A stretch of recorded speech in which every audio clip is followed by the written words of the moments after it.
And welcome to the Core Connection. I'm Mira Rubin here with you on Enlightened World Network. And today's topic is choose peace. One of the greatest powers we have is to manage our experience of life. And in the aftermath of the election, many of us are feeling triumphant, and many of us are feeling not. And along with that could be coming all kinds of despair and upset. And it's important for us to navigate this terrain, whatever it is in life, when we face disappointments, when we face upsets. What we get to do is choose how we're going to interact with our experience.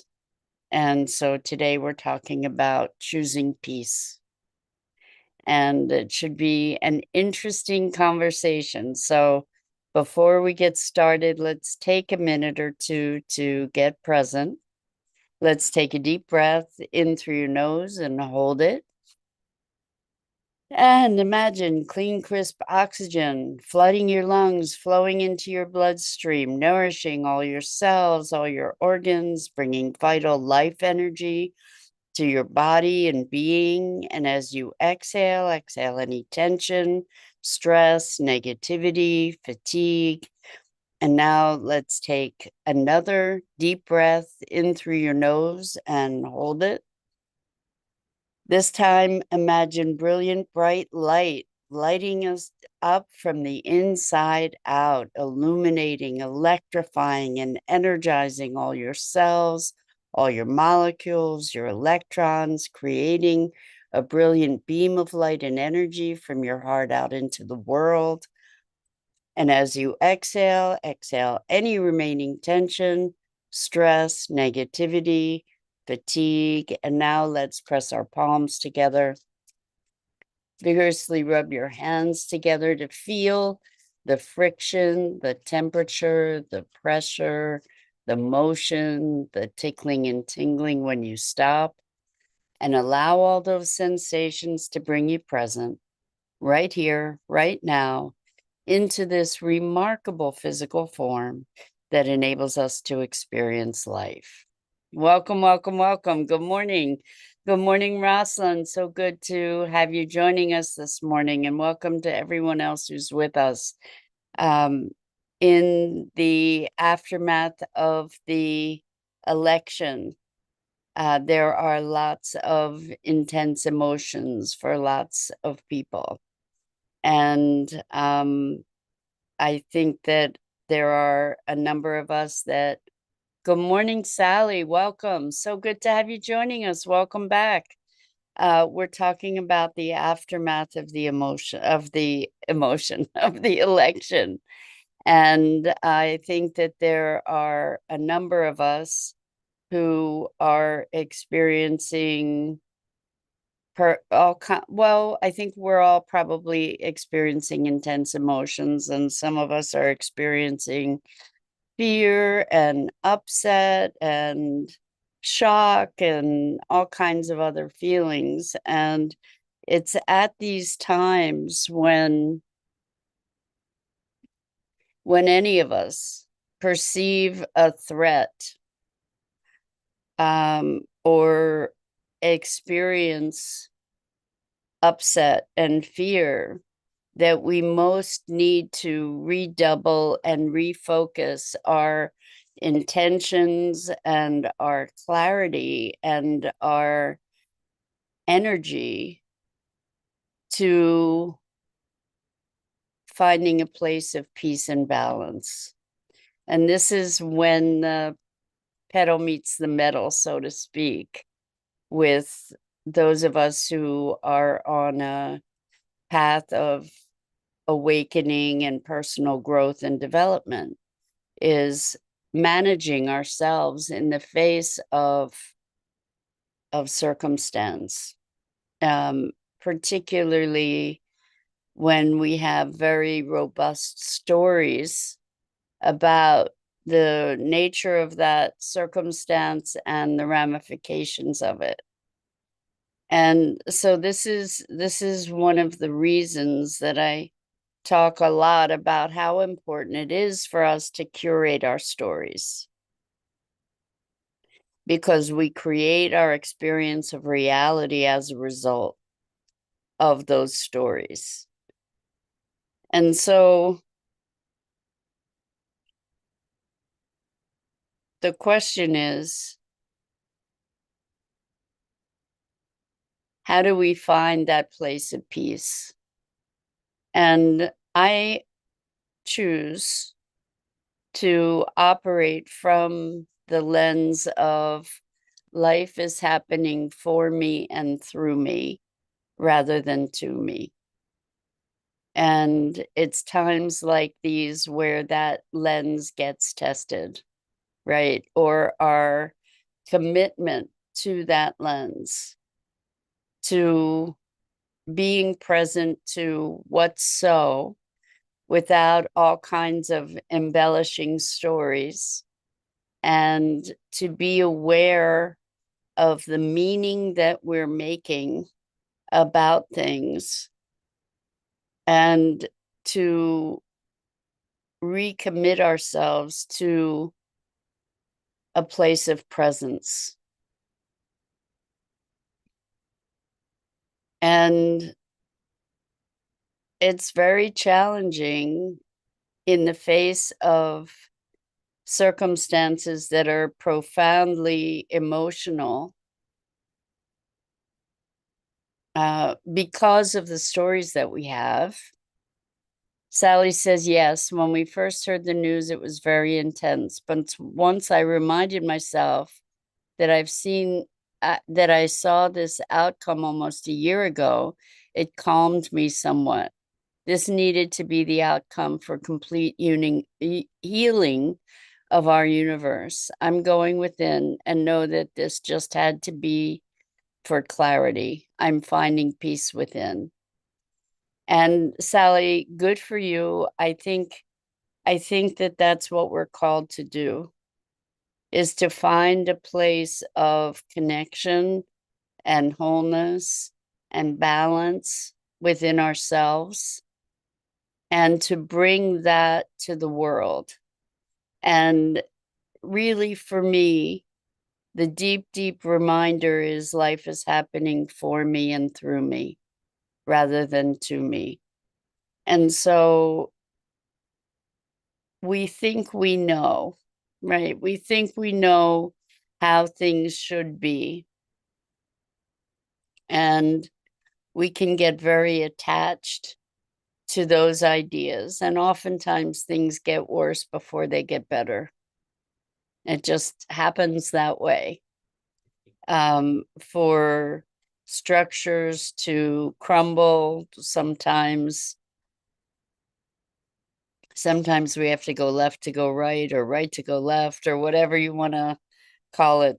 Maybe those aren't the best words given the political environment, but and we get to make our choices accordingly. So Sally says, yes, I've been reminding myself of that lately, that that change breeds chaos. Change breeds chaos, disruption, and that chaos and disruption can be really difficult and painful and uncomfortable.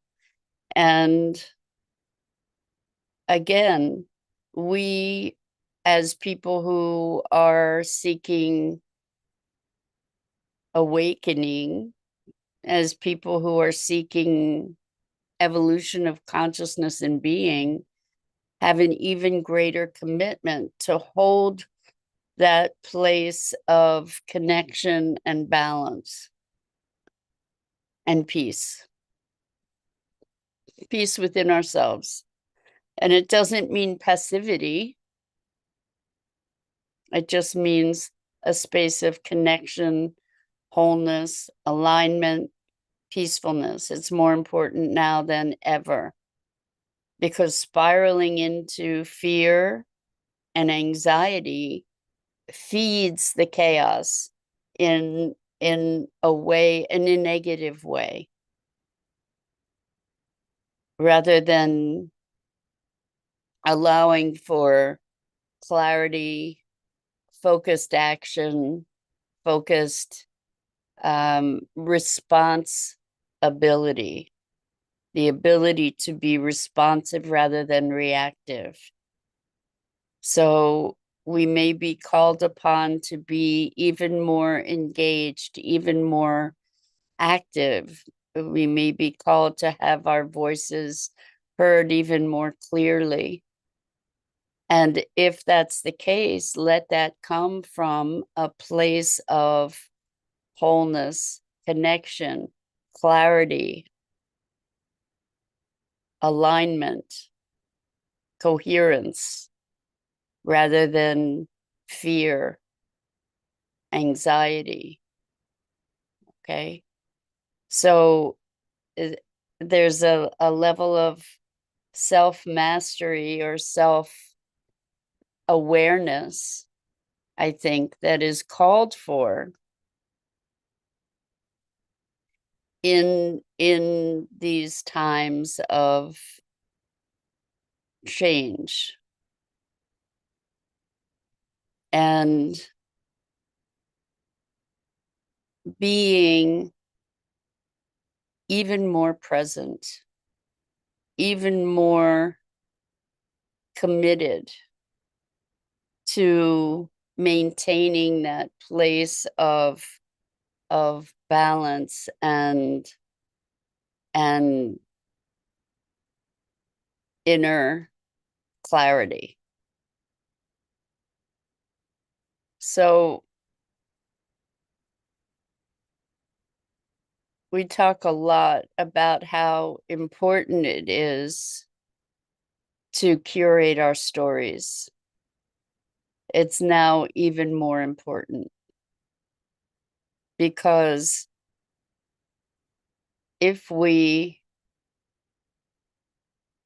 allow ourselves to get swept up into an atmosphere of fear, we become disabled.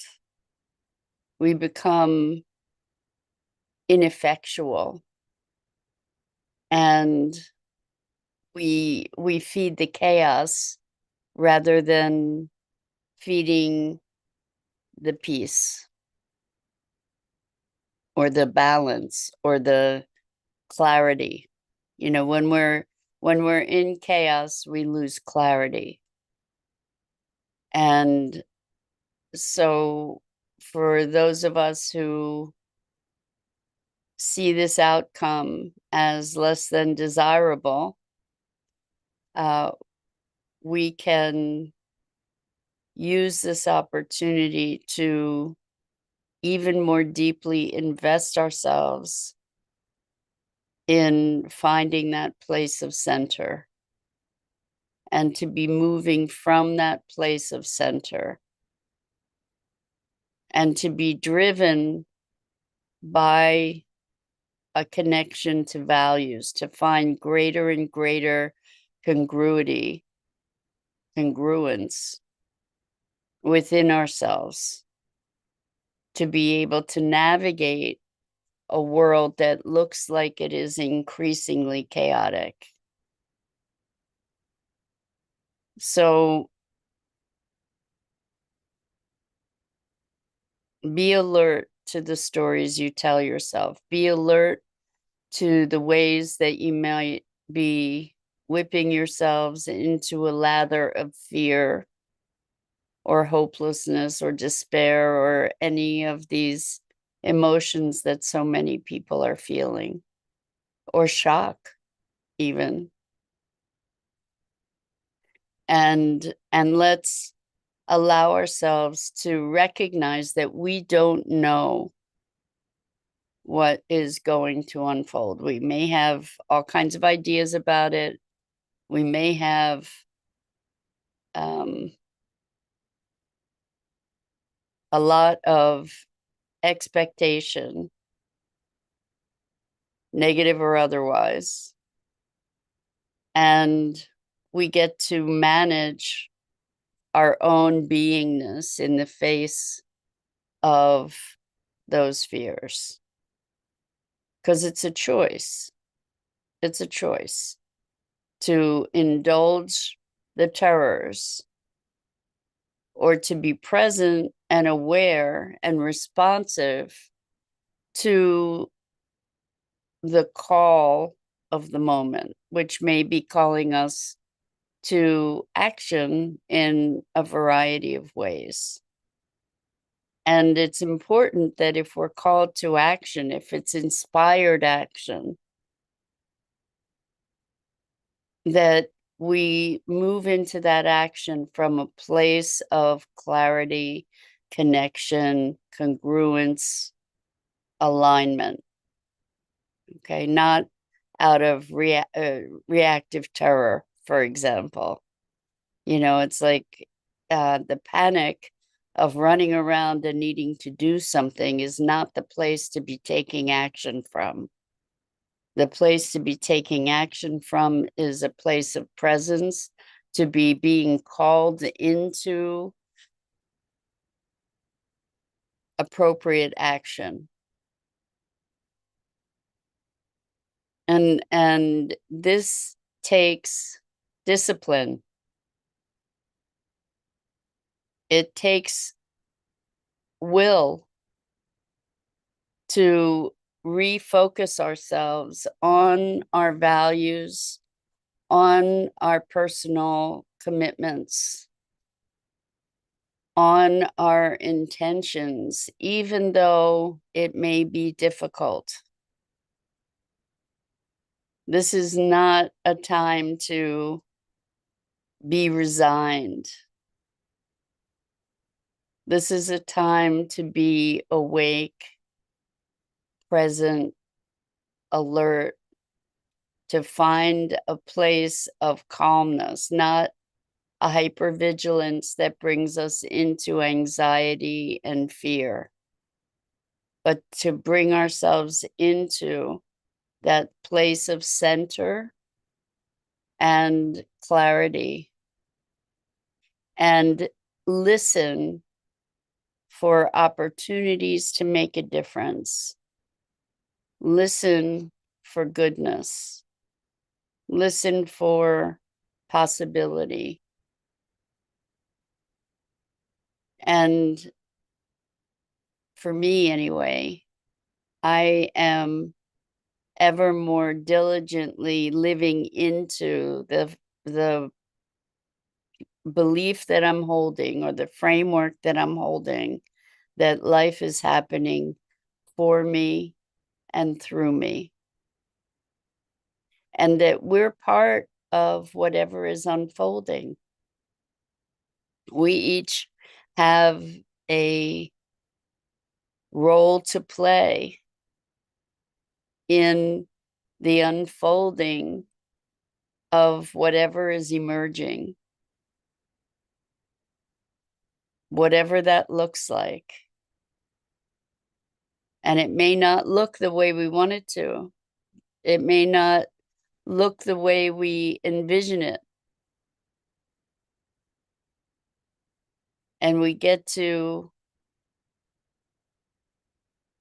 know or cultivate a knowing. If it's a discipline, it's a practice to be cultivating the notion that life is happening for us and through us rather than to us, that we're not victims, that we're engaged in this ongoing expression of life, expressing itself, and that we play a critical role in that, that each of us has a unique role in the midst of all of it.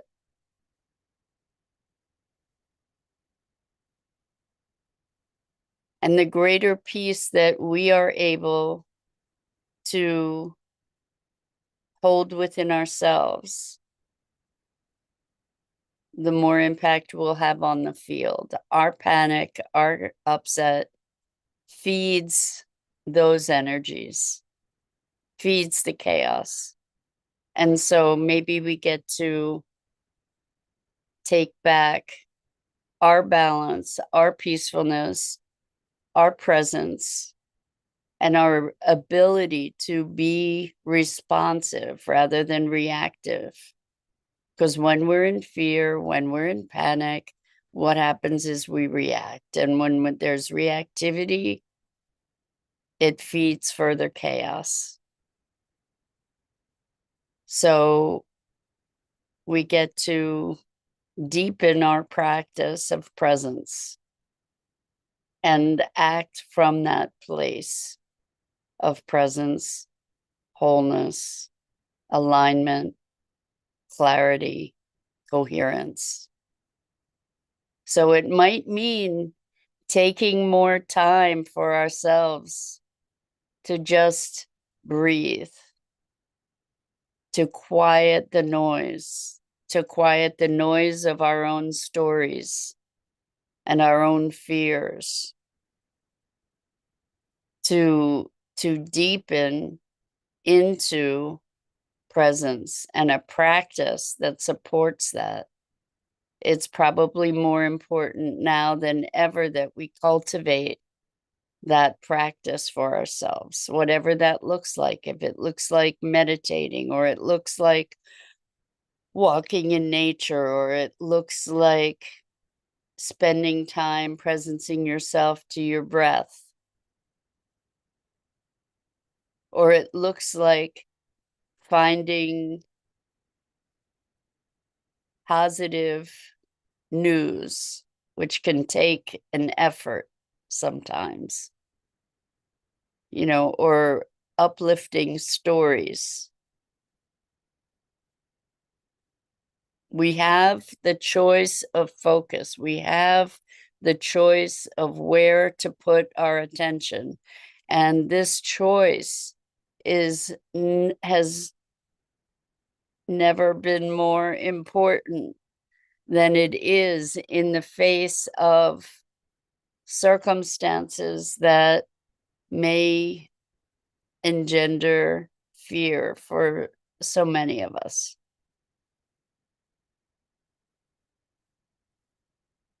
So whether it's politics or environment or who knows what else, in the face of fear, this is what's most important, is to choose presence, because it is in that presence that our power resides. And if we allow ourselves to be swept away by fear, what we're doing is we're allowing ourselves to be disempowered. We're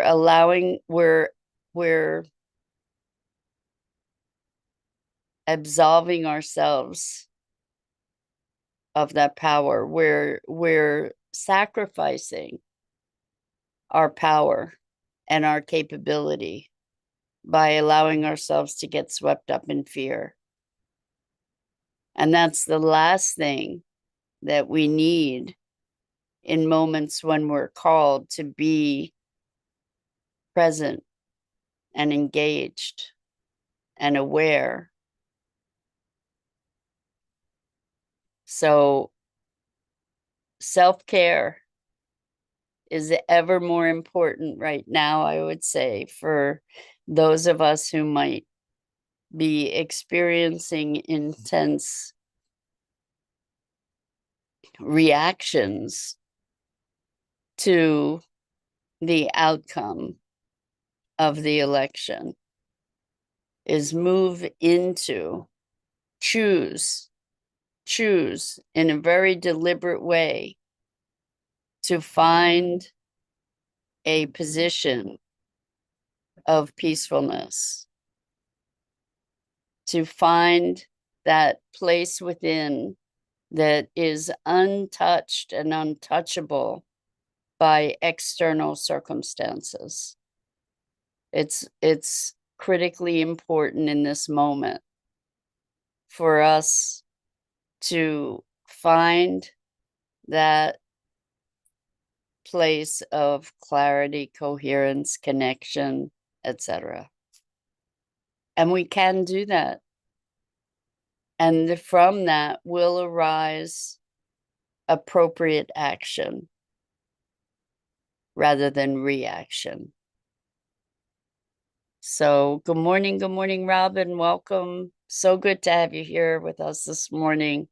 And just in time to complete this morning's conversation with the determination and choice to find that place of inner alignment, peace, and connection, and to know that whatever it takes to do that, it's probably one of the most important things that we can do for ourselves and for the world in this moment. So that's it for today. I'm Mira Rubin. This is the Core Connection, and I go live here each weekday morning at 9 a.m. Eastern on the Enlightened World Network Facebook page and YouTube channel.